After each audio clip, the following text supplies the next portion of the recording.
हम लोगों को तब गर्व होगा कि जब मेरा पापा को मकसद पूरा हो जाएगा और सीबीआई और वीडियोग्राफी के जांच हो जाएगा। जिस दिन बिहार से भ्रष्टाचार खत्म हो जाएगा उस दिन हम लोग सबसे ज्यादा गर्व होगा कि वो मेरे पिता था जो इतना बड़ा काम किया। बिल्कुल दहेज मुक्त शादी की हाँ, मेरा शादी फिर मेरा पापा दहेज का भी खिलाफ है ना, मेरा पापा दहेज का भी खिलाफ था और मेरा शादी दहेज नहीं लिया, फिर मेरा शादी हुआ। तो दहेज भी एक भ्रष्टाचार है, अगर उसको दहेज देना होता तो वो आज अपना हाथ नहीं गवाता। उसका मांग सिर्फ ये है कि सीबीआई से वीडियोग्राफी के साथ हमारा सिमरौनी पंचायत का जांच और वैसे जांच हर पंचायत में होना चाहिए। क्या जरूरी है लोगों के साथ होता है, आपके पापा को क्या जरूरी है इस तरह का झमेला में पड़ना? क्योंकि वो 5 साल यहाँ पे रहे हैं उप मुखिया, क्योंकि उसको पता है कि भ्रष्टाचार कैसा होता है, लोगों से लूटा जाता है। इसके लिए किसी न किसी को एक दिन आगे आना ही होता है। बिहार के उस लाल के घर पर हैं जिन्होंने पूरा इतिहास बदल के रख दिया है, पूरा इतिहास हिला के रख दिया है। एक ऐसा लाल जिन्होंने पूरे हिंदुस्तान को एक सबब दिया है कि आप अगर किसी चीज़ को शिद्दत से चाहो, अगर ना मिले तो उसके लिए आप किसी हद तक गुजर सकते हो। अपने देश के प्रेम के कारण, अपने देश के हित के कारण किसी हद तक गुजर सकते हैं। एक समय था कि जब लोग हंसते हंसते फांसी पर झूल गए थे। भगत सिंह, खुदीराम बोस, जगदेव और राजगुरु, कई ऐसे जन सेनानी हुए जिन्होंने हंसते हंसते पूरे फांसी में झूल गए थे। और आज के इस आज़ाद भारत में, आज के इस आज़ादी के समय में फिर भी लोगों को फांसी पे चढ़ने की ज़रूरत पड़ता है, क्योंकि एक हाथ काटना फांसी से ज़्यादा दर्दनाक होता है। क्योंकि फांसी लगने के बाद इंसान कुछ चंद सेकंडों में मर जाते हैं, लेकिन उन्होंने अपना हाथ काट के उस विषम दर्द को सहा है जिसे शायद कोई सहना पसंद ना करेगा। लोग आज अगर कहा दिया जाए, हमने देखा है कई बार कि अगर किसी बेटे को बोल दिया जाता है कि तुम्हारा बाप अगर तुम्हारा एक किडनी देने से बच जाएगा, तो बेटा बोलता बाप कितना दिन जिएगा ही, मरने दीजिए, हमें किडनी नहीं देना है। लेकिन विमल मंडल वो शख्स है जिन्होंने बिहार के लिए, जिन्होंने अपने अररिया जिला के लिए किडनी छोड़ दीजिए, उन्होंने अपना हाथ दे दिया जिससे उन्हें कमाना होता है, जिससे उन्हें खाना पड़ेगा। लेकिन उन्होंने ये नहीं सोचा कि भविष्य में क्या होगा, भविष्य में क्या किया जाएगा। उनका तो छोड़िए साहब, उन्होंने इन मासूम बच्चों का भी नहीं सोचा। वो इतने देश प्रेमी थे कि ऐसे बच्चों के लिए भी उन्होंने कोई मतलब नहीं रखा। बाबू एक बात बताओ, तुम्हारे पापा कितने दिन घर में रहते हैं? 3 महीने में 15 दिन रहते थे। मतलब बहुत दिन में एक बार आते हैं, है ना जी। तो पापा से तुम्हारी बातचीत होती है फ़ोन में? जी। पापा तुमको क्या क्या बताते हैं, कुछ बोलते हैं? नो, अभी ठीक है। नहीं, पहले कभी पापा तुमको कुछ समझाते हैं, कुछ बात करते हैं तुमसे? नो, नहीं करते हैं। तो एक बात बताओ, पापा तुम्हारे जो खाना कपड़ा कौन देते हैं? मम्मी देती है। जी। अच्छा बताओ कि मम्मी तुम्हारे का खाना पीना, खाने के लिए, कपड़ा के लिए मम्मी काम भी करती है? नो। तो तुम्हारा खाना कपड़ा कहाँ से आता है, कौन देता है? घर से। और क्या काम करते हैं, तुम्हारी खेती बाड़ी और करते हैं? नो। उसमें 3 एकड़ जमीन था मात्र, उसमें 2.5 एकड़ जमीन बेच दी, 10 कट्ठा जमीन। देख लीजिए, ये विमल मंडल जी की शायद बेटी हैं आप। हाँ। आप कितने बहन से हैं? 4 बहन 1 भाई। तो एक बात बताइए कि आप लोग का 4 बहन 1 भाई 5, एक मम्मी आपकी, 6 लोग, 6 लोगों का जो राशन पानी खाना पीना वो कहाँ से मिलता है? हम लोगों को ये कहीं से खा लेते हैं और चाचा चाची खिलाते हैं हम लोग को। चाचा चाची खिलाते हैं? हाँ। तो क्या लगता है कि आपके पापा जो अभी ये काम किए हैं, तो आप लोगों को क्या महसूस होता है? अपने पापा पे गर्व महसूस होता है? हम लोगों को तब गर्व होगा कि जब मेरा पापा को मकसद पूरा हो जाएगा और सीबीआई और वीडियोग्राफी के जांच हो जाएगा। जिस दिन बिहार से भ्रष्टाचार खत्म हो जाएगा उस दिन हम लोग सबसे ज्यादा गर्व होगा कि वो मेरे पिता था जो इतना बड़ा काम किया। देख सकते हैं, ऐसे परिवार से शायद बिहार के कोई भी लोग नहीं मिले होंगे। और ऐसे भ्रष्टाचारी नेताओं को दिखाना चाहेंगे कि बेटियां जो वीरांगनाएं कहलाती है, बेटियां जो हर कार्य को करती है, और अपने पापा की ऐसी बेटियां हैं जो अपने पापा की कमजोरियां नहीं सहारा बनी है। एक बात बताइए कि आप लोगों को आगे अभी आपकी शादी हुई है, शादी में तो खर्च आया होगा? मेरा शादी में कोई दहेज नहीं लिया। बिल्कुल दहेज मुक्त शादी की हाँ, है। मेरा शादी फिर मेरा पापा दहेज का भी खिलाफ है ना, मेरा पापा दहेज का भी खिलाफ था और मेरा शादी दहेज नहीं लिया, फिर मेरा शादी हुआ। तो आपके ससुराल वाले फ्री में शादी कर लिए? जी हाँ, मेरा ससुराल इसी पंचायत में पड़ता है, सिमरौनी पंचायत। ये 2 वार्ड है, मेरा ससुराल 4 वार्ड में पड़ता है। देख सकते हैं कि ऐसे लोगों के लिए ऊपर वाला सहायक होता है और इनको ऐसे परिवार भी मिल जाते हैं जो बिना दहेज के। एक बात बताइए कि आपकी छोटी बहनें हैं, अगर कहीं आपके पापा इस तरह का कार्य कर लिए हैं, अगर इनका शादी के समय में अगर लोग दहेज मांगने लगे तो क्या करेंगे? वो दहेज का खिलाफ, वो दहेज नहीं देगा, क्योंकि अगर उसको दहेज देना होता, दहेज भी एक भ्रष्टाचार है। जी बिल्कुल, दहेज भी एक भ्रष्टाचार है। अगर उसको दहेज देना होता तो वो आज अपना हाथ नहीं गवाता। देख सकते हैं ऐसी उसका कोई बहुत बड़ा मांग नहीं, उसका मांग सिर्फ ये है कि सीबीआई से वीडियोग्राफी के साथ हमारा सिमरौनी पंचायत का जांच, और वैसे जांच हर पंचायत में होना चाहिए। क्या जरूरी है लोगों के साथ होता है, आपके पापा को क्या जरूरी है इस तरह का झमेला में पड़ना? क्योंकि वो 5 साल यहाँ पे रहे हैं उप मुखिया, क्यों उसको पता है कि भ्रष्टाचार कैसा होता है, लोगों से लूटा जाता है। इसके लिए किसी न किसी को एक दिन आगे आना ही होता है। मतलब किसी न किसी को आगे आना होता और उसे इस तरह का मतलब मामला को आगे लाना होता ताकि सिमरौनी पंचायत का पूर्णतः विकास हो पाए। एक बात बताइए कि आपको डर नहीं लगता है आपके पापा इस तरह से कर रहे हैं, पापा को कुछ हो जाए? नहीं, हम लोगों को नहीं डर लग रहा है। आपको डर नहीं लगता है? नहीं, डर तो हम लोगों का है कि मतलब मेरे पापा को पहले से भी डर, हम लोगों का डर था कि मतलब मेरे पापा इतना बड़ा काम कर रहा है, छोटा गरीब परिवार से हम लोग हैं, लेकिन सुरक्षा भी, लेकिन सरकार को इस पर ध्यान देना चाहिए कि मेरे पापा को सुरक्षा दे और जांच करवाए। इसमें हम सबसे ज़्यादा दोषी सरकार को मानते हैं, क्योंकि आज अगर वो जांच करवा देते आज मेरे पापा का हाथ नहीं कटता। देख सकते हैं ये है बहादुर पिता के बहादुर बेटियां, जिनका कहना है कि पिता अगर कुछ भी गलत लोगों के खिलाफ आवाज़ उठा रहे हैं, लोग उन्हें धमका रहे हैं, तो इनको डर नहीं लगता था। ये आप पिताजी को कभी ये नहीं बोले आप लोग कि पापा ऐसा मत कीजिए? क्योंकि हम लोगों को पता है कि मेरे पापा गलत नहीं, वो सब मेरे लिए नहीं, उसका यही तो परिवार नहीं, उसका परिवार पूरा समाज है। वो समाज के लिए लड़ रहे थे और मेरा पापा का अब यही समाज मिलकर उसका इंसाफ दिलाएगा। देख सकते हैं ऐसी बेटियां अगर हर घर में हो ना तो हर पिता को खुद ब खुद हिम्मत आ जाएगी।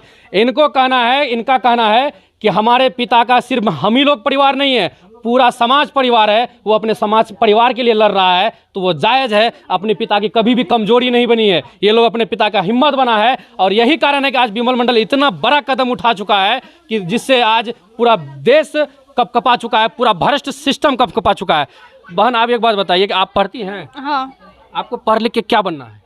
हम लोगों को तो बहुत बड़ा सपना था, लेकिन अब पूरा होगा कि नहीं अब सोचेंगे। नहीं, फिर भी आप क्या बनना चाहते हैं? ऐसे भ्रष्टाचारियों के खिलाफ के लिए कोई ऐसा पोस्ट, आप कोई ऐसा पद चाहते होंगे जिससे कि आप इस भ्रष्टाचारियों को सजा दिला पाएँ?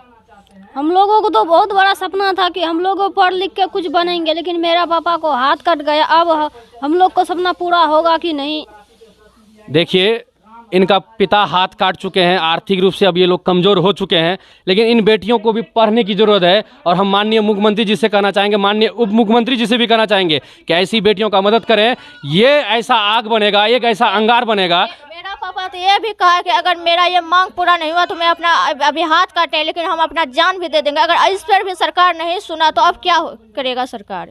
ऐसा सरकार हम लोगों का इस बिहार में नहीं चाहिए। जो मतलब एक आदमी का हाथ कट गया लेकिन अभी तक सरकार सो रहा है, लेकिन वो आदमी जान देगा तब सरकार सुनेगा। देखिए इनका भी कहना सही है कि समाज के लिए, राष्ट्र के लिए भ्रष्टाचारी नेता अपना 5% नहीं छोड़ते हैं, उनको फुल कमीशन चाहिए होता है। और इनका पिता अपना दाहिना हाथ कटवा लिए, जिससे वो सारे अधिकारियों को लेटर लिखते थे, सारे अधिकारियों से बात करते थे, सारे अधिकारियों को कहते थे। नहीं सुना तो उन्होंने कहा जब इस हाथ के लिखे हुए लेटर कोई काम का नहीं तो ये हाथ भी कोई काम का नहीं। उन्होंने अपने प्रभु श्री राम को समर्पित कर दिया। और देख लीजिए इनकी बेटियों का भी कहना है कि मेरे पिता बहुत बड़ा करते हैं और हम लोग भी बहुत बड़ा करना चाहते हैं, लेकिन पिताजी हाथ काट लिए हैं। कहीं ना कहीं इनका परिवार अब कमज़ोर पड़ रहा है, तो हमें अब इनको हम सबों की ज़रूरत है। अगर हम सब इनके लिए आगे आते हैं तो शायद इनका परिवार फिर से वो मजबूती प्रदान करे और अपने पापा के लिए बेटियां फिर से मतलब एक मजबूत खंभे के रूप में खड़े हो। तो क्या चाहते हैं कि दीदी आप ऐसे भ्रष्टाचारियों को क्या सज़ा मिले? ऐसे भ्रष्टाचारी को मतलब सीबीआई से जांच हो और उसके बाद जो भ्रष्टाचारी सामने आता हो उसको फांसी की सजा होना चाहिए। देख लीजिए बिल्कुल कहना सही है, आपका फांसी सजा होना चाहिए। तो अब आपके पापा कब तक वापस आ रहे हैं? अभी तक तो मेरे पापा का इलाज चल रहा है, जब तक वो स्वस्थ होगा, ठीक अच्छे से न होगा तो तब तक उसका अभी वहीं पे रहेगा।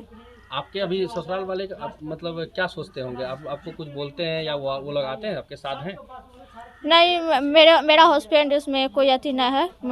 हमको यहाँ पे छोड़कर गए हैं कि जब तक तुम यहाँ रहना चाहती रहो, क्योंकि यहाँ पे भी किसी को ज़रूरत है कि यहाँ पे मेरी माँ नहीं है, मेरी चाचा चाची है, छोटे छोटे मेरे भाई बहन है, उन लोगों का भी मम्मी पापा की याद आते हैं। ऐसे मतलब इनके ससुराल वाले भी बहुत महान लोग होंगे जिन्होंने मतलब दहेज मुक्त समाज के निर्माण में अपना पहला कदम उठाया और बिना दहेज के अपने घर अपनी बहू को लेके गया। और साथ ही आज विमल मंडल के साथ खड़े भी हैं। और आपके जो भाई हैं, बहन हैं, सबके साथ अगर सबका 3 बहन, कितने बहन से हैं आप लोग? हम 4 बहन 1 भाई। अभी 3 बहन का, अभी आपकी शादी नहीं हुई है, तो अभी जो आपका परिवार चल रहा है, आपका चाचा चाची भी मदद करते हैं? जी, मेरे चाचा चाची भी मदद करते हैं। तो क्या लगता है कि अब आपका मतलब बहन भाइयों को पढ़ा लिखा के आप कुछ क्या बनाना चाहेंगे? आपके पिता की तरह बने कि क्या कुछ और बनाना चाहेंगे? नहीं, हम लोगों का यही है कि मेरे पिता ने समाज के लिए इतना कुछ किया, समाज में वो समाज का सेवा किया, और हम लोग भी समाज का सेवा करना चाहते हैं। देखिए, इनके पिता ने हाथ गंवा दिया है इस समाज की सेवा करने के लिए। हमें अगर 2 दिन के लिए अगर कुछ प्रॉब्लम हो जाए कहीं पे किसी की भला करते हुए, तो हम लोग गाली देते हैं कि उसका भला करके मतलब बहुत गलत किए। लेकिन ये बहनें हैं कि इनका पिता का आज हाथ कट गया, इन समाज की सेवा के लिए इन्होंने 2-2 एकड़ जमीन बेच दिया। हम लोग भी कहीं गलत होता है उसके खिलाफ हम भी आवाज़ उठाते हैं। जिस तरह मेरे पिता असकला इतना बड़ा कदम उठाया, उसी तरह कहीं गलत होता है तो हम भी आवाज़ उठाते हैं अपने पिता की तरह। देख सकते हैं बहन की तेवर देख के ही लगता है कि अगर माननीय मुख्यमंत्री जी इनके सामने आ जाए ना, तो उनको भी ये पानी पिलाने के मतलब हिम्मत रखती है, उनसे भी सवाल करने का हिम्मत रखती है, उनसे नज़र से नज़र मिला के सवाल करेगी। अगर हिम्मत है हमारे माननीय मुख्यमंत्री जी का, तो एक बार विमल मंडल के घर पे आके उनकी बेटियों से मिल के देखे, उनकी बेटियों से बात करके देखे। उनकी बेटियों के अंदर वो जज्बा है ना कि मुख्यमंत्री जी की जो हकीकत है, जो उनका सच्चाई है, वो सबके सामने ला के खड़ा कर देगा। कि आप लोगों से एक बात और कहना चाहेंगे कि आपके घर में बहुत सारे मीडिया वाले आते हैं, बहुत सारे लोग आपसे सवाल करते होंगे, आप लोग मतलब क्या तंग हो जाते हैं? नहीं, हम लोगों का तंग है। हम लोग मीडिया भाई को शुक्रिया करना चाहते हैं कि जो अपना ये न्यूज़ से पूरा बिहार को दिखा रहे हैं कि मेरे पापा के बारे में, और पूरे जनता को जागरूक कर रहा है कि भ्रष्टाचार के खिलाफ लड़ने के लिए। अच्छा, हम एक बार और देखें, अभी आप लोगों को बता देना चाहेंगे कि अभी यहाँ से बहुत पटना से, बेगूसराय से, खगड़िया से, बांका से बहुत दूर दूर से पत्रकार लोग आए हुए थे, और इनका हम देखते हैं चूल्हा तभी से जला हुआ, और लोगों को खाना भी खिला रहे थे। सभी के जब बाहर से जो भी लोग आ रहे हैं, आप लोगों को खाना नहीं, यहाँ पे होटल नहीं है तो वो लोग कहाँ जाएगा खाने के लिए, तो खाना वो सबके लिए बनाते हैं हम लोग। देख सकते हैं, हमें तो ऐसे लोगों का पैर छूने का मन करता है जिन्होंने मतलब जिनके घर में मुसीबत का पहाड़ है, जिनके घर में खाने का शायद मतलब मुश्किल से आता होगा, लेकिन ये लोग अब भी लोगों के बारे में ही सोचते हैं, लोगों के लिए ही सोचते हैं, लोगों के लिए ही लड़ते हैं। ये लोग अभी भी लोगों को मतलब खिलाने के लिए सोचते हैं। दूर से आए हैं, हम भी आए थे पूर्णिया से, मेरा घर यहाँ से 150 किलोमीटर दूर होगा, लेकिन आते आते ये लोग पूछा भैया खाना खा लीजिए, आप लोग पूर्णिया से आए हैं। सोच सकते हैं ऐसे महान परिवार कहाँ मिलते हैं। तो मैं एक बार लास्ट बार कहना चाहूँगा माननीय उप मुख्यमंत्री जी से कि सर प्लीज़ ऐसी बेटियों का सहारा बनिए, ऐसे परिवार का सहारा बनिए, ताकि विमल मंडल के जैसे लोग फिर से देश में उभरे और हमारे बिहार का विकास हो।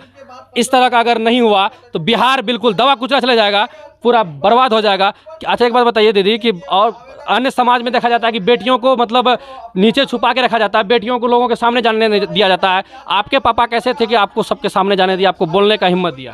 नहीं, मेरा पापा बेटी बेटा में अंतर नहीं करता है कि ये मेरा बेटी है वो मेरा बेटा है, उसके लिए बेटी बेटा दोनों बराबर है। दोनों मतलब कदम से कदम, आजकल का इस कलयुग में बेटी बेटा दोनों कदम से कदम मिलाकर चलते हैं। तो आपके पापा आपको फुल्ली छूट देगा, आप मतलब ये कर सकते हैं, आप घूम सकते हैं, जा सकते हैं? जी, हम लोगों को फिर हम लोगों को कोई रोक नहीं है कि ये मेरी बेटी है तो ये घर से बाहर नहीं जाएगा, ऐसा कुछ नहीं है। इसीलिए तो विमल मंडल आज महान है, इसलिए तो आज विमल मंडल ऐसे लोगों में गिने जाने लगे जिससे देश में शायद ही मतलब आज से 50 साल 100 साल पहले लोग ऐसे लोग थे। तो अब आप लोग एक बार मतलब अपने पापा को क्या संदेश देना चाहेंगे, एक बार बोल दीजिए। पापा से क्या कहना चाहेंगे कि पापा आप करते रहिए, या कुछ मतलब आप पापा के साथ हैं, इस तरह का कुछ कहना चाहेंगे? नहीं, मेरा पापा का जब तक ये मकसद पूरा नहीं होगा तब तक वो करेगा, और तब तक हम लोग उसका साथ हैं। देख लीजिए, ऐसे बेटियां हैं जो कह रहे हैं पापा आप तब तक डटे रहिए जब तक आपका काम पूरा ना हो। आपकी बेटियां आपके साथ है, आपके चारों खंभे मजबूत हैं। विमल मंडल जी, आप घबराएं नहीं, आपके घर की बेटियां ऐसी मजबूत है कि आपको गिरने नहीं देगा और आपको कभी भी आपके हौसला कमजोर पड़ने नहीं देगा। धन्यवाद।